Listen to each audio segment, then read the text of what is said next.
Kamanda wa jeshi la Marekani katika Mashariki ya Kati CENTCOM, Jenerali Bradley Cooper ameripotiwa kupendekeza kusitishwa kwa kampeni ya mashambulizi ya anga ya Marekani dhidi ya Iran katika eneo la mlango wa bahari Hormuz, akieleza kuwa operesheni hiyo imefikia kiwango ambacho haiwezi tena kutoa mafanikio makubwa ya kijeshi isipokuwa kama Marekani itaamua kuingia katika awamu mpya ya vita vya viwango vikubwa.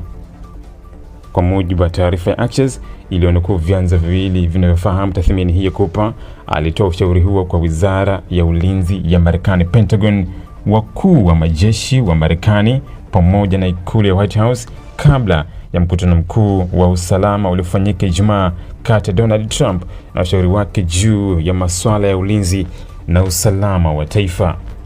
Katika mkutano wa Trump aliamua kusitishwa kwa muda kwa mashambulizi ya anga dhidi ya Iran baada ya kupitia tathmini ya hali ya operesheni na mazingira ya kisiasa na kijeshi yaliyokuwa yamejitokeza. Kwa mujibu wa Cooper, operesheni ya Marekani ilifanikiwa kwa kiasi kikubwa kufikia malengo yake ya awali. Alieleza kwa mashambulizi ya anga yaliyotekelezwa kwa kipindi cha karibu wiki mbili yaliharibu vituo muhimu vya kijeshi, maeneo ya kuhifadhi silaha, mifumo ya ulinzi wa anga pamoja na miundombinu ambayo Iran ilikuwa ikitumia kusaidia operesheni zake katika eneo la mlango bahari Hormuz.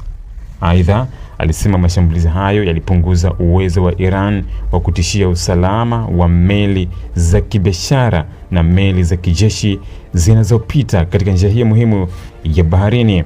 Mlango bahari wa Hormuz ni moja ya maeneo muhimu zaidi duniani kwa sababu ni njia inayounganisha Ghuba ya Uajemi na bahari ya Oman kuelekea bahari ya Hindi. Sehemu kubwa ya mafuta ghafi na gesi asilia inayouzwa kimataifa hupita katika mlango huo kila siku. Kwa sababu hiyo, mgogoro wowote wa kijeshi katika eneo hilo unaweza kusababisha usumbufu mkubwa wa biashara ya kimataifa, kupanda kwa bei za mafuta na kuathiri uchumi wa mataifa mengi duniani. Kwa mujibu wa vyanzo vya Axios, Cooper alieleza kuwa karibu malengo yote yaliokuwa yamepangwa kushambuliwa tayari yalikuwa yameharibiwa au kudhoofishwa kwa kiwango kikubwa. Hata hivyo, bado kulikuwa na takriban 20% ya malengo ya kijeshi ambayo yalikuwa yameainishwa na jeshi la Marekani lakini hayakushambuliwa wakati wa operesheni ya pamoja ya Marekani na Israel dhidi ya Iran. Katika tathmini yake, Cooper alisema kushambulia malengo hayo yaliyosalia kungehitaji operesheni mpya yenye ukubwa zaidi, matumizi makubwa ya rasilimali za kijeshi pamoja na uwezekano wa kupeleka vikosi zaidi katika eneo hilo.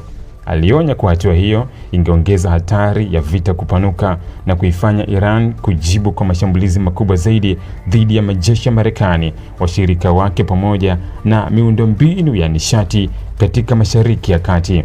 Alisisitiza kuwa kama Marekani haiko tayari kuingia katika hatua hiyo mpya ya vita, basi kuendelea na mashambulizi ya sasa kungekuwa na manufaa madogo sana ya kijeshi. Kwa mtazamo wake, operesheni hii ilikuwa tayari imefikia kiwango cha juu cha mafanikio yanayoweza kupatikana bila kuanzisha vita vikubwa zaidi. Kwa mujibu wa ripoti tofauti zilizochapishwa na The New York Times na CNN, baadhi ya viongozi wakuu wa utawala wa Trump pia walitoa tahadhari kuhusu kuendelea kwa vita hivyo. Makamu wa Rais JD Vance pamoja na mwenyekiti wa wakuu wa majeshi ya Marekani Jenerali Dan Kine walieleza kuwa kuendelea na mashambulizi kunaweza kuingiza Marekani katika vita vya muda mrefu zaidi ambavyo vinaweza kuwa vigumu kumalizika.